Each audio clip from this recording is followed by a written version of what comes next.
మన కాన్ఫిడెన్స్ లో మనం గనక కళ్ళు మూసుకుంటే ఒక్కసారి మనకు అర్థం అవుద్ది మనిషిగా పుట్టుంటే మనం చేసింది తప్పో రైటో.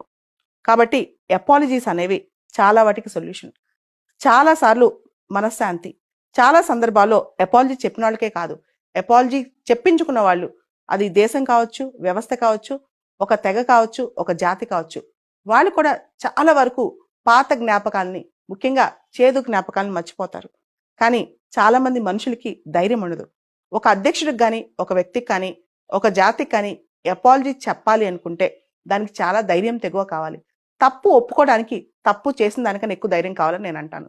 ప్రపంచంలో తమ తప్పు ఉన్నా లేకపోయినా తర్వాత తరానికైనా తప్పు తెలుసుకుని క్షమాపణ చెప్పిన వాళ్ళు చాలా మందే ఉన్నారు. ఉదాహరణకి ఓపెన్ హైమర్ మూవీలో మనం చూస్తే గనక అమెరికాలో ఆటం బాంబ్ తయారు చేయడానికి వెనకాలన్న వ్యక్తి చివరికి రిగ్రెట్ అవుతాడు. పశ్చాత్తాపం అనేది పాపానికి ప్రాయశ్చిత్తం అన్నమాట. ఆ పశ్చాత్తాపం లేకుండా చాలా మంది మనుషులు జీవితాలు గడిపేస్తారు, అలానే చనిపోతుంటారు.